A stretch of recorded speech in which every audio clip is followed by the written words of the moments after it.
Good morning and welcome everyone. Today we will start new lesson of the history and the name of the lesson is Major Religions.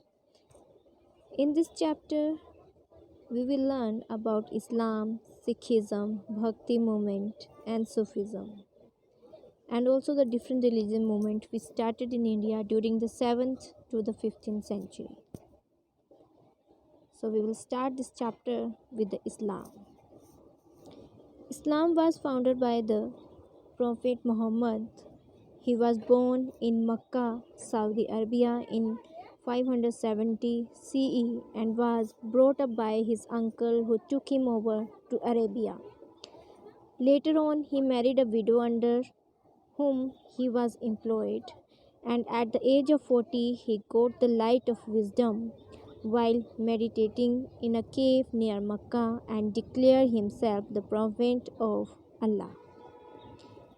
It is believed that Quran was revealed to him by the God of angels, Gabriel. Muhammad was opposed to the idol worship. Muhammad was not liked by the orthodox and rich people of the Mecca, so he moved from Mecca to Medina, where he was warmly welcomed by the people. And after the death of the Prophet Muhammad, Abu Bakr, the friends of the Prophet Muhammad, was the first adult to embrace Islam. He became a Khalifa. The Khalifa enjoyed the full political and religious power. Quran is the holy book of the Islam and it is written in the Arabic, provide the Muslim believers with everything that they need to lead a good and pious life.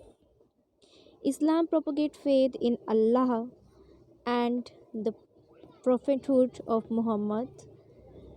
Prophet Muhammad preached that Allah punished us for the bad deeds and reward us for the good deeds. He also propagated the concept of the equality.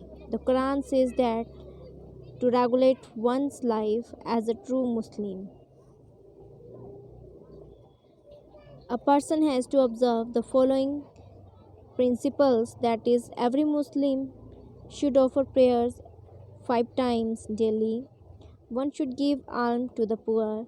Every Muslim should keep fast during the holy month of the Ramzan from dawn to dusk, and he should always proclaim oneness of the God, that is Allah, and Muhammad as his prophet on this earth.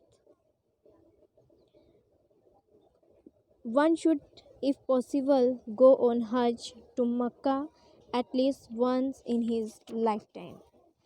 The greatest contribution of the Muhammad was that he united the scattered Arabs empire under one faith. The conflicting among the successors led to the creation of the two main sects with Islam.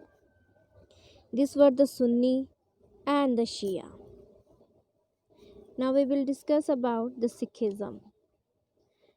The origin of the Sikhism can be tracked back to the time of the Guru Nanak, the first Guru of the Sikhs. He was born in 1469. Since childhood, he was very happy in the company of the saint and the Sufis. He propagated that to be one with God, one has to be egoless and denounce lust for worldly pleasure. He believed in Nirankar Brahma or God. For him, Rama and him were the same. He believed in the selfless and honest service to the humanity. He also established Sangat and Pangat. Sangat means who sit together and Pangat means who share food together. Sangat is a religious gathering where everyone decides the name of the god without any distinction of the caste, creed, color, or race. And Pangat is the eating langar by sitting together in a row without any distinction of the rich or poor, caste or creed, race or color. Guru Nanak preached through kirtan, self-composed bani, and song of the saint. Sikhism is based on the Guru Shishya tradition. Guru Nanak passed away in 1539 at Karatpur, and according to Sikhism, a true Sikh is one who believes in the one God, has complete faith in the 10 Gurus. The second Guru, Guru Angad, collect the hymns of Guru Nanak in Gurumukhi script. Guru Ramdas dug the holy tank known as Amritsar, and the city of the Amritsar tank takes its name from it. Guru Arjan Dev construct the Gurdwara Harmandir Sahib in the center of the tank. It is also known as the Golden Temple, and the religious book of the Sikh is Adi Granth Sahib.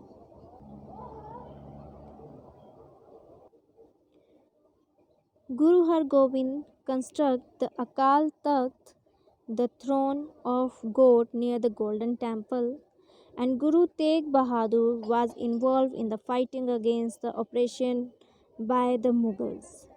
He inculcated courage among the Sikhs to fight against the atrocities of the Mughal ruler. And the last Guru, Guru Gobind Singh, created the Khalsa Panth at Anandpur, popularly known as Takht Shri Keshgarh Sahib, on the day of the Baisakhi in 1699.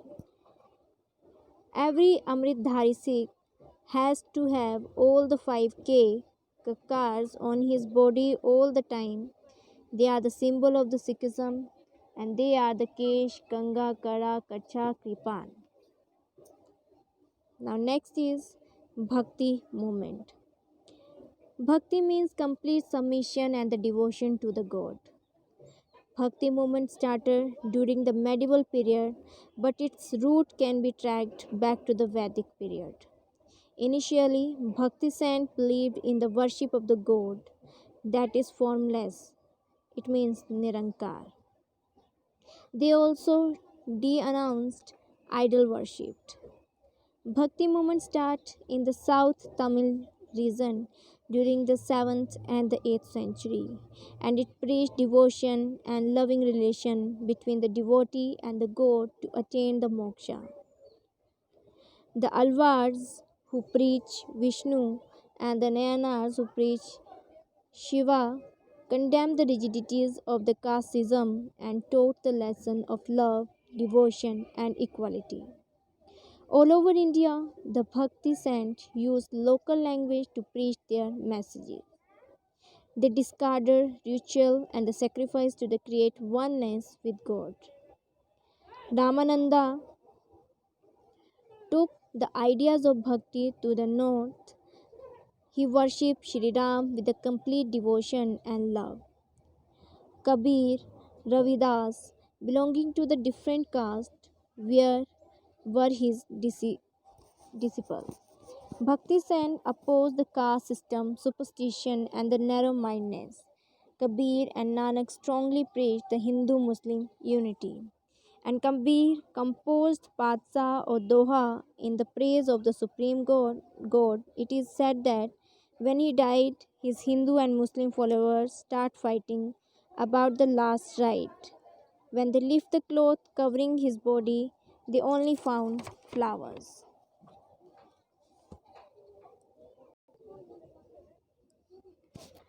The worship of Rama was made popular by the Tulsidas in the north, Chaitanya Mahaprabhu in Bengal and Odisha, Meera in Rajasthan, Narsimha Mehta in Gujarat, and Surdas in Uttar Pradesh. They all were the devotees of the Krishna, and they worshipped Krishna with love, devotional song, and dance. Caste or creed was totally set aside. Now, next is Sufism. Sufism was inspired by the Quran and belief in the God, one God only. The word Sufi is derived from the Suf, that means wool, as these mystics wore a long woolen coat. Sufi believe that all human beings are children of the one God Love for humanity is the love for God. They believed in the Guru Shishya relationship. Guru was known as Peer, teacher, and Shishya, disciples, as Murid. The Peer lives in the Khanka along with their Murids. Some of the practices among the Sufis were similar to the Hinduism or the Buddhism. For example, fasting, pranayam, good deeds, and belief in the equality among all, without any distinction of the color, caste, or creed. Sufi propagate that the God is Haq and universe is Khalaq. There is no existence of the anybody except God. And there are the were the five order or the silsila of the Sufism, and three famous were Chishti order was established by Khwaja Muinuddin Chishti. Suhawardi order was established by Sheikh Bahauddin Zakaria. Naqshbandi order was established by Khwaja Baqi Bittaha. And some other famous Sufi saints were the Baba Farid, Amir Khusro, Nizamuddin Aulia, Bakhtiyar Kaki, and Sheikh Salim Chishti. So that's it. This is the end of the chapter. Thank you and have a good day to all of you.